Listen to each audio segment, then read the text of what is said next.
This is greenhouse cleaning liquid getting poured on the banana. This is greenhouse cleaning liquid getting poured on the banana. നീ എന്താണ് ഉദ്ദേശിക്കുന്നത് വത്സ? Now let's wash this thoroughly. നിന്റെ തലയ്ക്ക് വല്ല അസുഖമുണ്ടോ? ഇല്ല.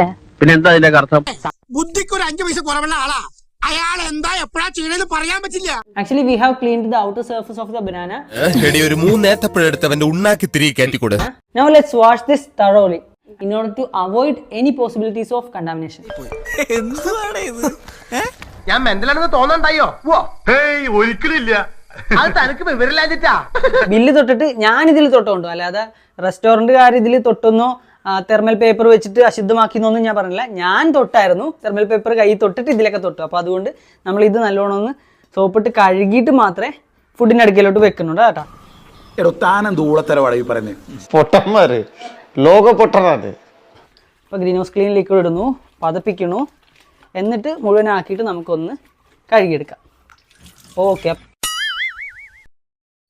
തലയ്ക്ക് സുഖമില്ലാണ്ടായ എന്താ ചെയ്യാ പാവം. ഓക്കെ, അപ്പോൾ ഇത് സെറ്റായി, ഡിസിൻഫെക്റ്റ് ആയി. എനിക്കൊന്നേ പറയാനുള്ളൂ, ഇതൊരു മഹാസംഭവമാണ്. അതുപോലെ വെള്ളം കുപ്പികളും കൂടെ നമ്മൾ ഇതുപോലെ സോപ്പിട്ട് പതപ്പിച്ചെടുക്കുന്നുണ്ടേ. എന്ത് കാര്യത്തിനാണിത്? കോമാളിത്തരം കാണിക്കാൻ ഇവനെ കഴിഞ്ഞേ ഉള്ളൂ. ചോറിന്റെ മേളിലായിട്ടാണ് വന്നേക്കുന്നത്. അപ്പം നമുക്ക് നേരെ കമത്തി കഴിഞ്ഞാൽ ചോറിനടിയിൽ നിന്ന് ചിക്കൻ കുഴിച്ചെടുക്കേണ്ടി വരും. എന്താണ് ബുദ്ധി ഈ തല വെളി കാണിച്ച അടക്കല്ലേ മണ്ടാരെ.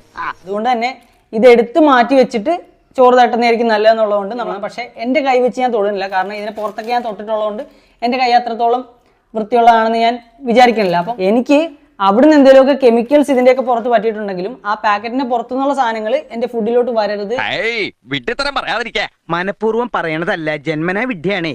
ആ പാക്കറ്റിന്റെ പുറത്തുനിന്നുള്ള സാധനങ്ങൾ എൻ്റെ ഫുഡിലോട്ട് വരരുത്, എൻ്റെയും എൻ്റെ വീട്ടുകാരെയും വയറ്റിലോട്ട് പോകരുത് എന്ന് നിർബന്ധമുള്ളതുകൊണ്ടാണ് ഞാൻ ഇങ്ങനെ കുറച്ച് കാര്യങ്ങളൊക്കെ ശ്രദ്ധിക്കുന്നത്.